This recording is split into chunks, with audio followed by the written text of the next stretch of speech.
so we are wrapping up the week that we were talking about schedules versus routine. So I'm going to do a really quick summary, and this is it.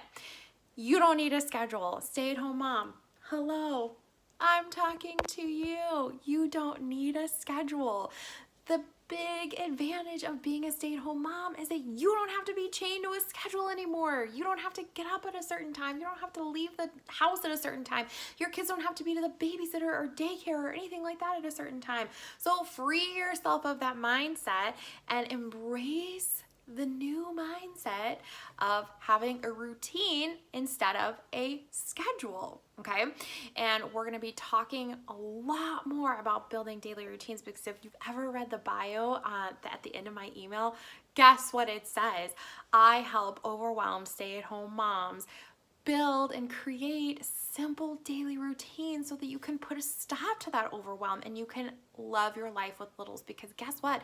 You didn't quit your job and you don't make daily financial sacrifices to stay home with your kids so that you can hate being a stay-at-home mom, because it's so hard. Because being a stay-at-home mom is hard. But you didn't stay home to do dishes and laundry all day and ignore your kids and be frustrated and cranky. You made all those sacrifices that you make every single day to be a stay-at-home mom because you wanted to spend more time with your kids, right?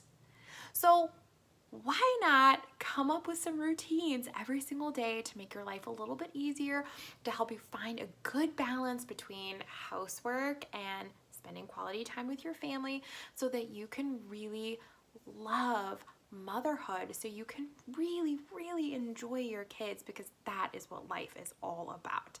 So I will preach until as long, what am I trying to say? As long as the day is long, I don't know. But I will shout from the rooftops about building routines, because it will save you. It will save your sanity. And if you're someone who's sitting there and you're nursing your very first sweet little baby and they're like 8 weeks old and you're like, yay, I'm a stay-at-home mom, that's great.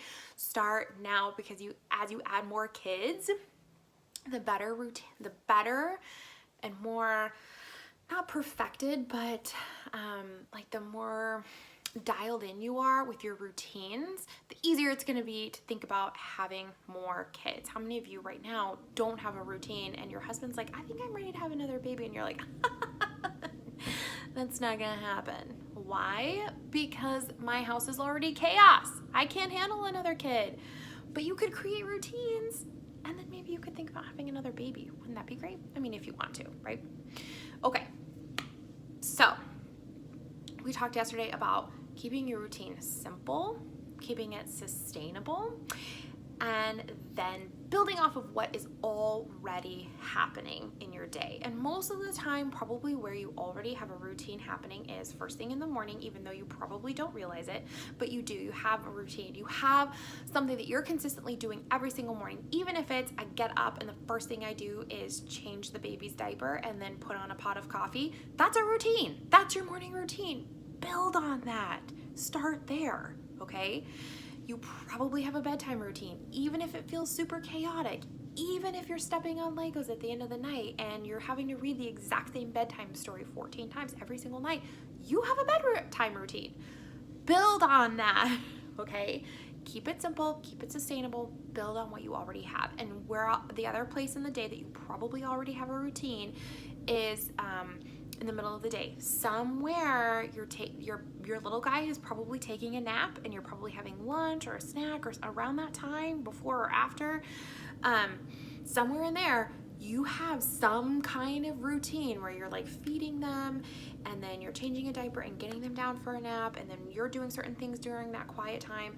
You have routines. You just don't realize it yet because you're too busy on Pinterest looking up the perfect stay-at-home mom schedule. It doesn't exist. Stop it. You need a routine, okay? So there's where you already have your routines. Build your routine. So here's what I want you to do. Over the weekend, I want you to write down a note to yourself, text it on the Notes app, hit respond in today's email, or drop a comment below, or text it to a friend, or write it on a sticky note. One place, just one. Don't do a bunch, just do one. Start with one. One place in your day that you're gonna build a simple and sustainable routine. And then next week, you're gonna stick to it. Okay, so if it's the morning, start with the morning. If it's evening, start with the evening. Now, next week our series is going to be talking about, or over the next few weeks, I'm going to do a few series and I'm going to talk about morning routines, how you begin your day, and then evening bedtime routines and how you end your day with your kids, how you begin and end the day with your kids. And guess what? Here's a spoiler alert. Everything you read, everyone's always going to be like, oh, the power of a morning routine is so great. And it is. It's great. You need a morning routine. But you know what you need before you need a morning routine? You need a nighttime routine. Surprise! Guess what? Because your morning routine is never going to work if you are waking up to last night's chaotic mess. If you are waking up to last night's dinner dishes still in the sink, to yesterday's unfinished load of laundry in the dryer that you've dried 47 times and you keep forgetting about, it's never going to work. If you're waking up to a mess of toys and you're still cranky because the bedtime didn't go well and you didn't have a good night's sleep, it's not going to work. So you got to start with the end of the day first, and you have to end your day right, and then you can build a morning routine. So that's what we're going to think about next week. I'm super, super excited about it. So here's what I want you to do. Hit reply to today's email or drop a comment below. Tell me what you're working on. What is the simple and sustainable routine that you're going to be building next week as we start talking about evening routines? Okay, have a great weekend, mamas. Good luck.